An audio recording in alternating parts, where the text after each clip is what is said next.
안녕하세요. 제이득입니다. 4월 10일 금요일 저녁 9시 7분 전체 공개 영상이고 오늘도 전반적으로 비트코인을 비롯해서 그리고 코인 섹터별 돈의 어떤 흐름, 유동성 그리고 오늘 주목할 만한 코인 한 세 가지 정도 그리고 오늘 전반적으로 여러분들이 어떻게 포지션을 취해야 될지 그리고 뭐 매크로 시황 간략하게 주요 이슈 정도 한번 훑어보도록 하겠습니다.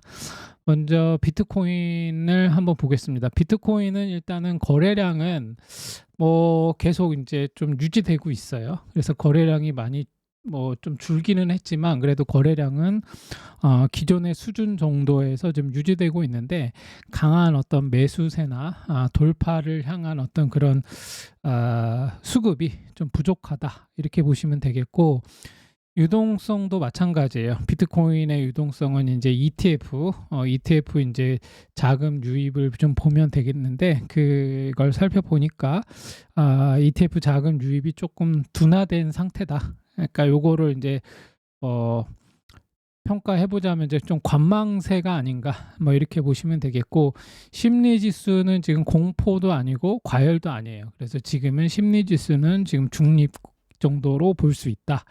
이렇게 보시면 되겠고 그래서 비트코인의 전반적인 지금 흐름은 방향성이 아직 여전히 박스권 안에서 정해지지 않고 그 알트들만 개별적으로 움직이는 알트 개별 장세가 진행 중이다.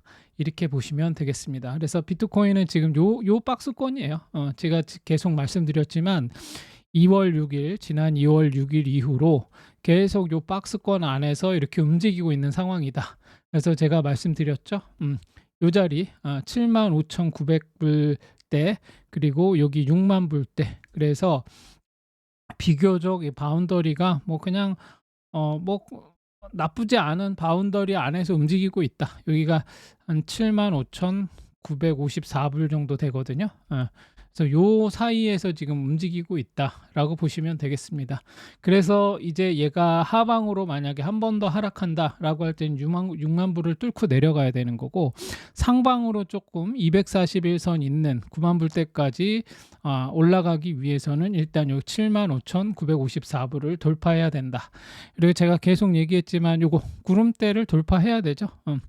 구름대를 제대로 돌파해야 되는데 여전히 지금 구름대 안에서 이렇게 빨간색, 파란색 이게 막 지저분하게 섞여 있으면 안 좋다 그랬죠.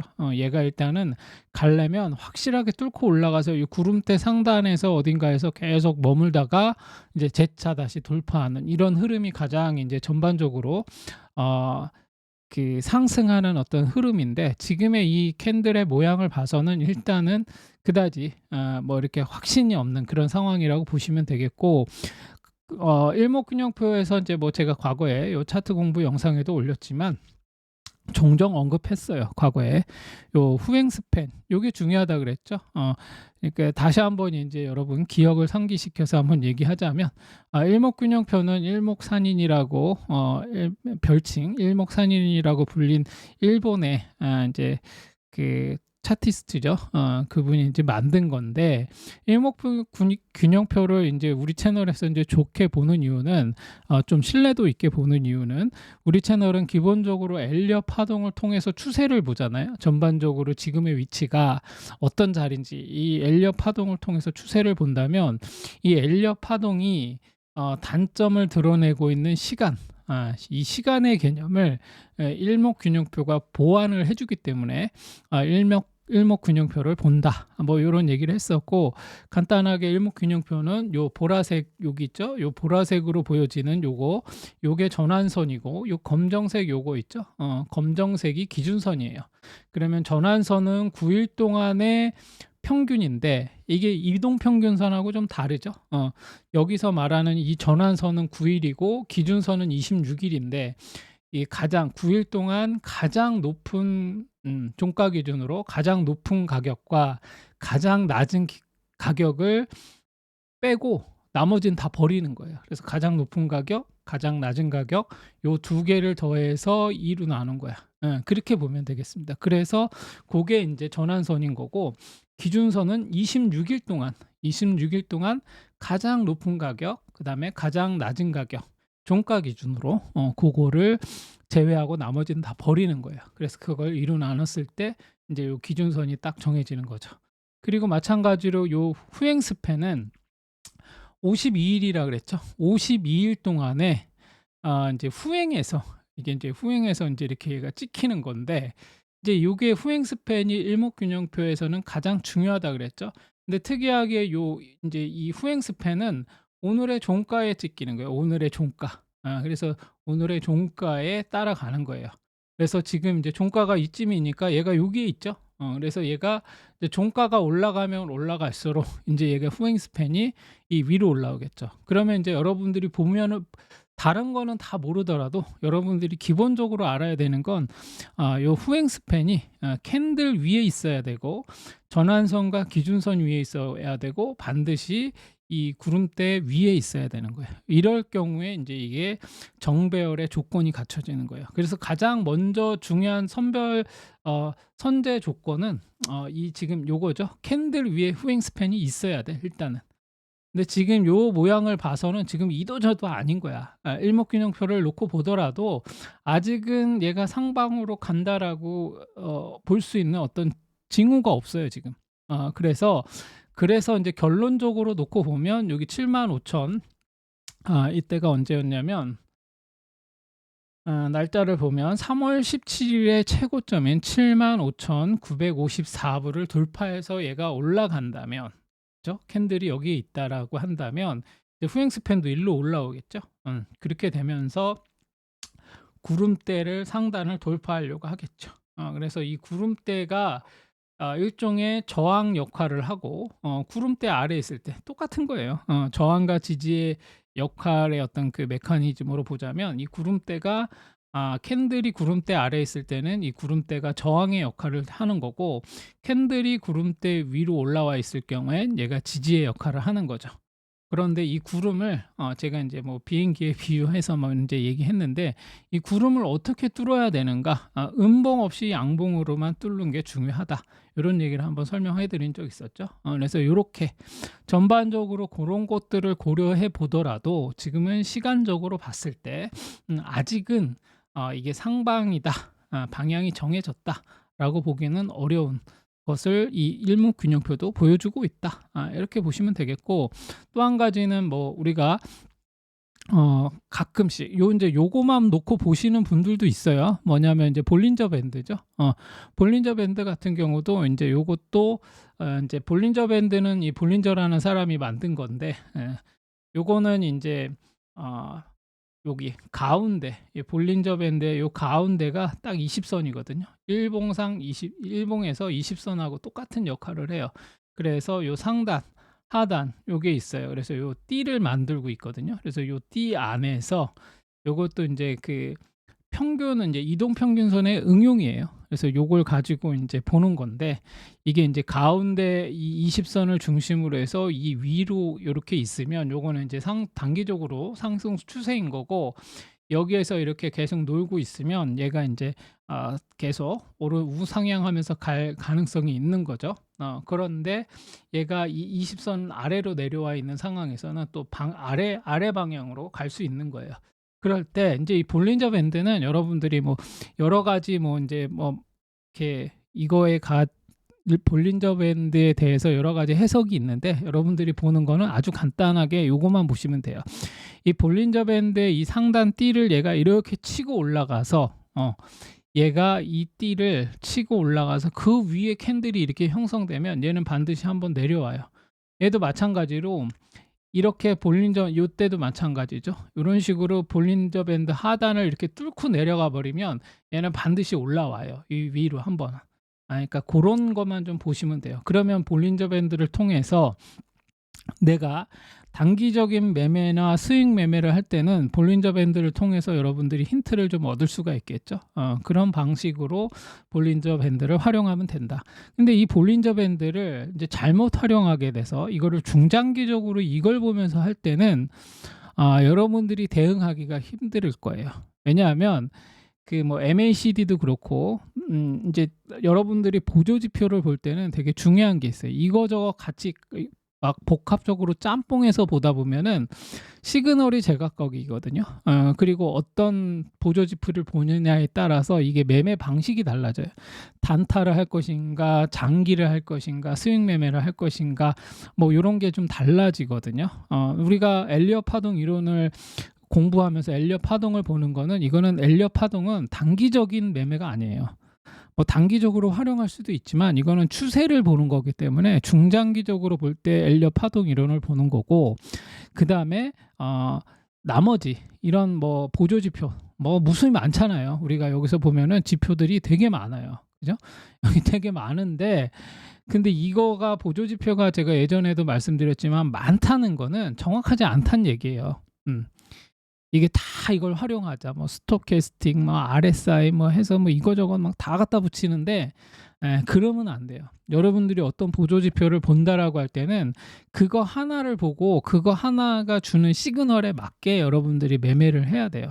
그래야 이게 확증 편향이라 그러죠. 내가 보고 싶은 것만 보게 된다고. 그것을 방지할 수가 있어요.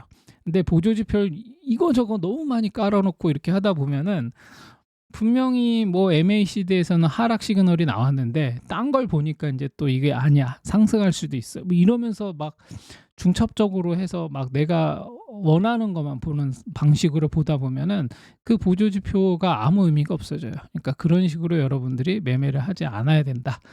그런 차원에서 다시 한번 말씀드렸으니까 그런 거 확인하시면 되겠고, 그래서 우리 채널은 정리해서 보자면 엘리엇 파동을 기준으로 해서 엘리엇 파동이 어떤 추세로 지금 가고 있는가, 이걸 보는 거죠. 그래서 우리가 지금 ABC 나왔잖아. 지금 긴 흐름에서 보면 상승 추세 중에서 중기적인 이제 조정이 나온 거고, 그렇다고 해서 이 긴 추세가 지금 완전히 꺾였다라고 말할 수 없는 상황이에요. 그렇다고 해서 이렇게 단기적으로 지금 이제 이렇게 중기적인 관점이죠. ABC로 내려왔어. 그래서 여기가 C파의 끝자락이라고 보여지는데 이게 끝났냐? 라고 지금 확정 지을 수가 없는 거예요. 이렇게 박스권에서 움직이니까. 그래서 추세적으로 지금의 자리는 우리가 공격적으로 매수할 수 있는 자리가 아니다, 이런 얘기를 말씀을 드렸던 거고, 그래서 엘리엇 파동 이론으로 우리는 이렇게 길게 추세를 보고, 그 다음에 우리가 단기적인 매매, 단기적인 어떤 그런 흐름, 이런 것들을 볼 때는 기본적으로 여러분들이 딴 거 다 무시하더라도 이동평균선은 봐야 돼요. 이동평균선을 우리는 기본적으로 보죠. 그래서 우리 채널은 5일선, 21선, 그다음에 뭐 50선, 그죠? 120선, 요거 60선이겠네요. 이렇게 보고 240선 이런 식으로 보죠. 중간에 뭐 30선, 뭐 7일선 이렇게 있을 수도 있는데 그건 여러분들이 각자 알아서 하세요. 근데 우리 채널 기준으로는 5일선, 21선을 이제 단기적으로 봤을 때는 가장 중요하게 보는 거고, 우리 채널의 아주 핵심적인 건 240선이죠. 이거는 긴 흐름, 경기라고 보죠. 추세, 이런 걸 볼 때 240선이 중요한 역할을 하고 있다, 이렇게 보는 거니까 이런 방식으로 여러분들이 이동평균선과 엘리엇 파동을 같이 동시에 보되, 그러면서 동시에 이제 일목균형표 정도는 우리가 시간 개념을 우리가 파악하기 위해서 일목균형표를 좀 볼 필요는 있다. 이 정도로 제가 말씀드렸어요. 그 외에 뭐 거래량 중요하잖아. 그러니까 거래량은 뭐 항상 보는 거고, 그 다음에 RSI는 이제 이게 RSI가 뭐예요? RSI 이게 그 Relative Strength Index인가요? 이게 지금 상대 강도 지수잖아, 그죠? 그래서 이게 뭔 상대 강도 지수예요? 예를 들어서 코인이 이렇게 있으면 코인 시장 전체에서 비트코인이 상대적으로 어떤 강세인가, 어떤 지금 추세인가, 이거를 보여주는 거예요. 매수세가 좋은가, 매도세가 지금 우세인가, 이런 거를 보는 거거든요. 그래서 RSI는 이런 상대적인 강도 지수를 보는데 이제 좀 필요한 거죠.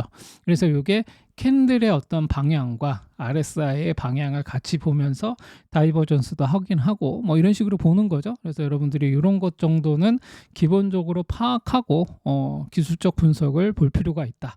그 외에 뭐 여러 가지 많이 있고, 제가 요거 예전에 과거에 막 차트 공부 영상에서 MACD 보는 법, 이동평균선도 계산하는 방법, 이게 어떤 식으로 나오는지 뭐 산술 평균이니 뭐 이렇게 해서 제가 이거 막 차트 공부 영상에 올려놨었어요. 그래서 지금도 있어요. 그래서 그런 거 궁금하신 분들은 우리 멤버십 회원분들은 그런 거 찾아서 보시면 되겠고, 그래서 여러분들이 각자, 그래서 제가 책도 많이 소개해드렸죠. 그래서 그런 식으로 여러분들이 공부하면 되겠다.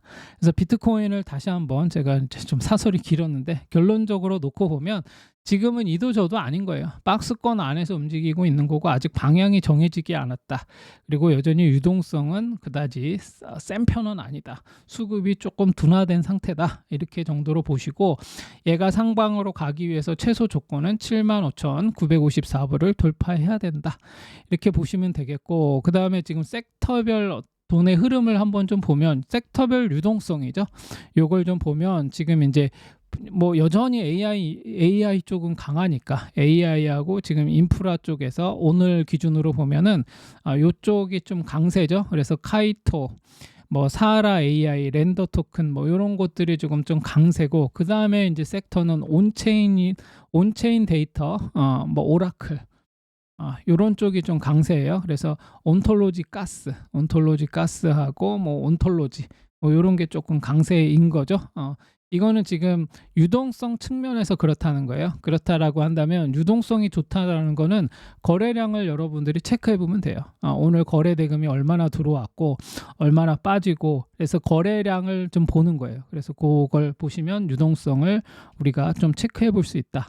그리고 한 중간 정도, 지금 요거는 이제 조금 유동성 흐름에서는 좀 강한 흐름을 보인대고, 중간 정도 보인대는 뭐 지금 메이저 알트 중에 이더리움, 그리고 솔라나, 리플, XRP죠.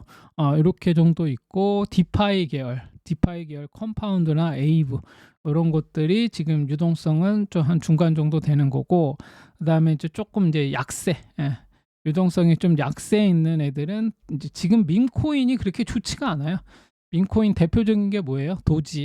도지랑 뭐 시바이누, 그리고 페페, 이런 애들은 지금 되게 약하죠. 유동성이 지금 거래 대금이 거의 뭐 그냥 바닥이에요.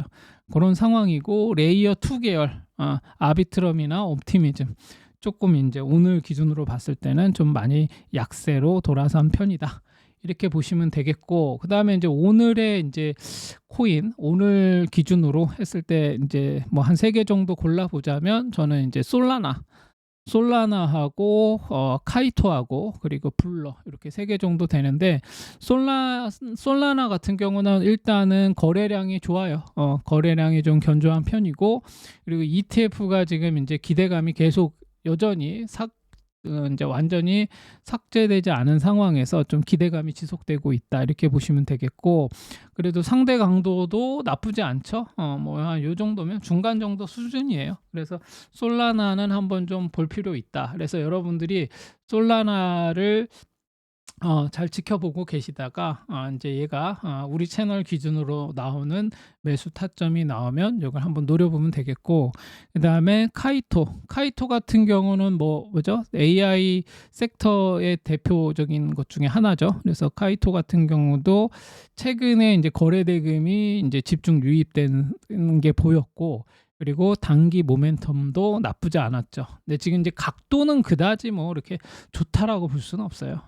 이렇게 내려왔다가 이렇게 올라가고 있죠. 그래서 여러분들이 이게 직관적으로 이 각도를 되게 무시하는 경우가 있는데, 이 각도가 제가 그냥 이렇게 직관적으로 얘기하니까 무슨 쌈마이스럽게 이거 뭐 사자 아니야? 뭐 이렇게 생각할 수도 있는데 아니에요. 여러분들이 이제 수학에서 이 각도로 이렇게 그래프 그려서 XY 좌표 그린 다음에 각도 막 이렇게 구하고 하잖아요. 그럼 거기서 여러분들이 나오는 그 공식이 뭐가 있어요? 미분 적분이 있죠. 그런 개념에서 나온 거예요. 이 각도라는 것 자체가. 그래서 투자에서 말하는 이 각도는 이 미분 적분 수학적으로 그래서 잘게 쪼개는 거잖아요. 미분은 잘게 쪼개서 지금의 어떤 그 속도를 계산할 수 있는 거죠. 지금의 어떤 상승의 속도 뭐 이런 거를 계산할 수 있단 말이죠. 각도를 통해서, 기울기를 통해서. 그런 게 있고, 이제 적분 같은 경우는 이 잘게 쪼갠 거를 다 통합적으로 보는 거잖아. 그래서 이거를 면적으로 보는 거거든요. 그래서 뭘 확인할 수 있어요? 적분을 응용하면 전체적으로 이렇게 잘게 쪼갠 거를 통합적으로 보게 되면 뭐가 알 수 있겠어요? 이게 면적으로 보게 된다면 뭐 투자 자금이라든지, 그죠? 전체적인 투자 자금이라든지 뭐 기간 뭐 이런 거를 산정할 때 이 적분을 응용하는 거예요. 그래서 이 각도가 이게 되게 직관적으로 얘기하니까 별거 아닌 것 같지만 이게 매우 중요한 개념이에요. 그래서 여러분들이 투자에서 특히 기술적 분석을 보는 데 있어서 이 각도를 무시하면 안 된다. 그래서 이 각도를 항상 좀 체크하셔야 된다.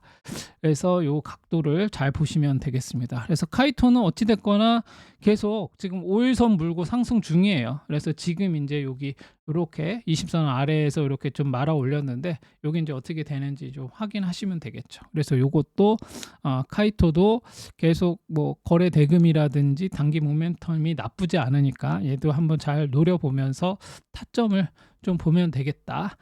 그리고 블러 같은 경우도 마찬가지예요. 얘는 이제 일종의 뭐 밈 개념으로 핫코인이라고 이제 볼 수 있는데 지금 단기적으로 봤을 때 얘기하는 거예요. 얘가 이제 최근에 요때 한 번, 요때 한 번, 그래서 막 한 20% 하루 만에 그냥 막 20% 이상 올랐던 애기 때문에 오늘 같은 경우 어제 같은 경우도 그죠? 어제 같은 경우도 얘가 꽤 많이 올랐었어요. 어제도 한 12% 정도 올랐거든요.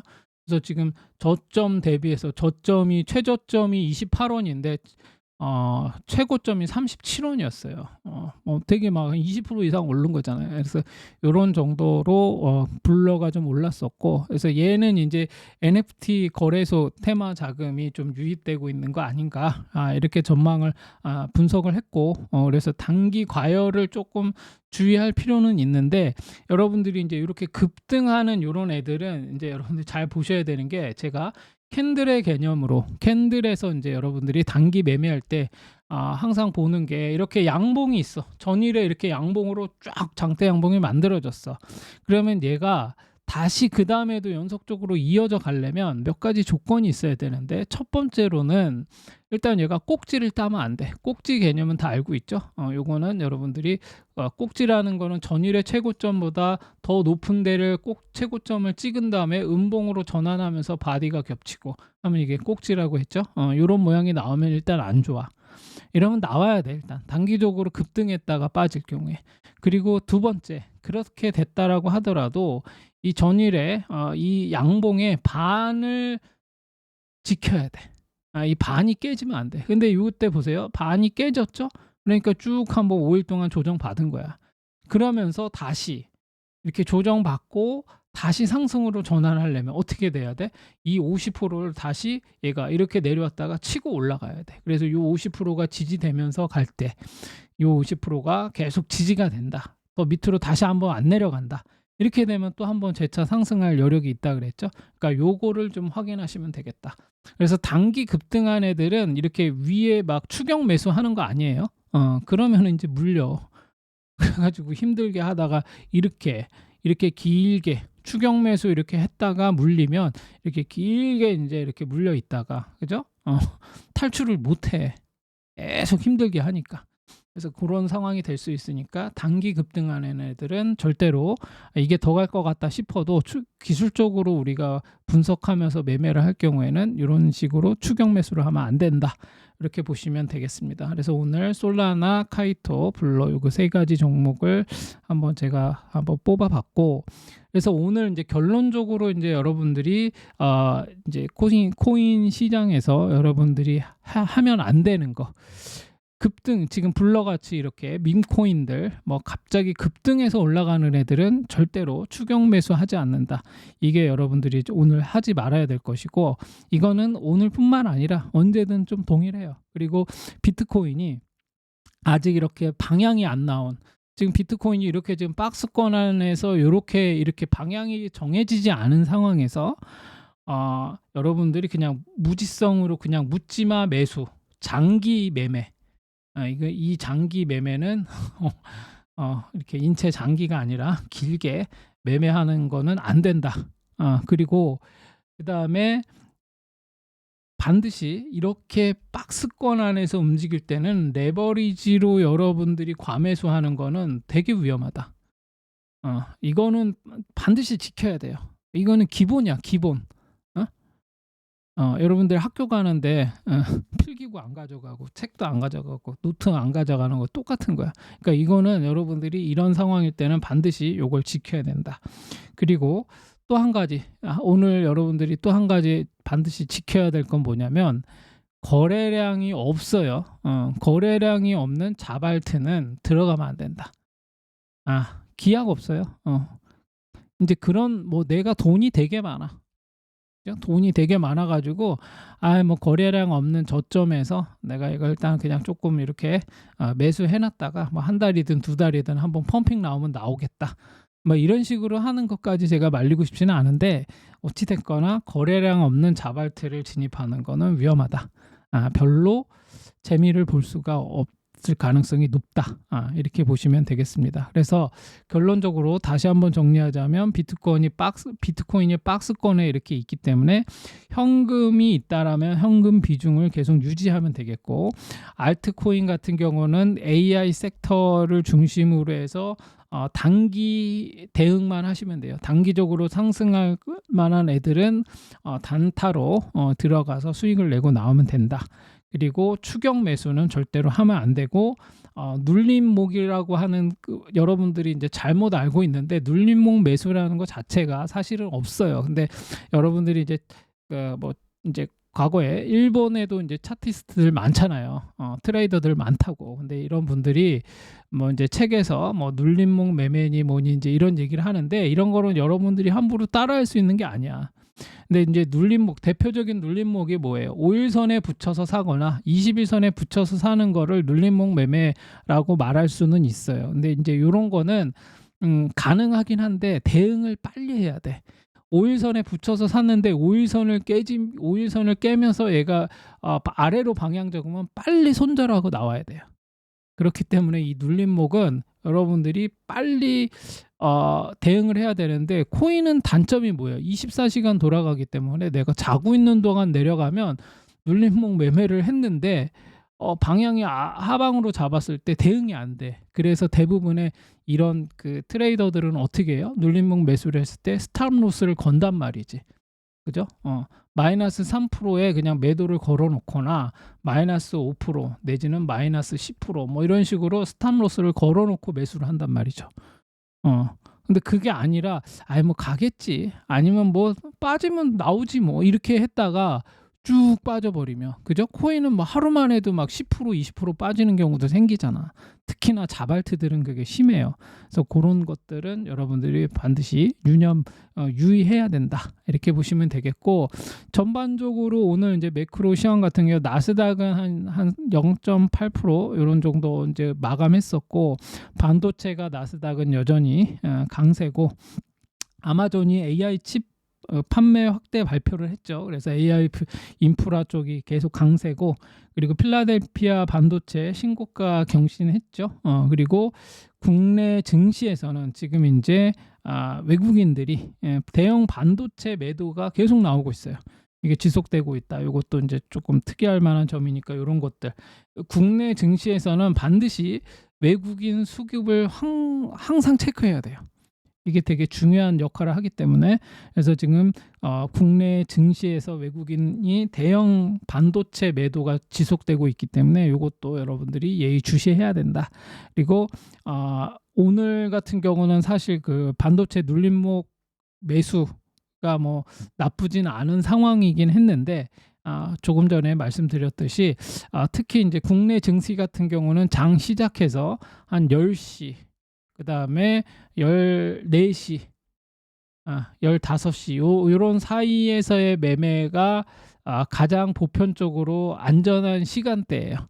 장 시장 땡 치자마자 이렇게 막 빵 치고 올라가는 거, 이런 거 잘못하고 이런 단타 이런 거 하다가 물리는 경우 되게 많거든요. 그래서 제가 여러분들에게 과거에 계속 말씀드렸죠. 장 시작 후 25분 동안에는 아무것도 안 한다. 손가락 붙들어 맨다 이제 요런 거 제가 말씀드렸었는데 그 이유가 다 있어요. 그러니까 한 10시 이후부터 한번 이제 매수를 좀 고려해 볼 수 있고 14시나 15시 장 마감 한 2시간, 3시간 전이죠. 요런 정도에 또 한번 요렇게 매수를 한번 살펴볼 수 있고 그래야 여러분들이 추세를 보거나 기술적 지표를 보면서 매매를 할 수 있거든요. 그래서 그런 것들을 좀 보시면서 눌림목 매매라고 한다라면 이동평균선에 붙여서 산다라고 생각하시고 그렇게 보시면 되겠습니다. 오늘은 요 정도로 보고 봤습니다. 좋은 주말 되시고 제가 요즘 되게 좀 정신없이 바빠요. 그래서 제가 혹여라도 공지사항 뭐 휴방이고 이런데 공지사항을 못 올리더라도 여러분 좀 양해해 주시기 바랍니다. 오늘은 요 정도로 마치겠습니다.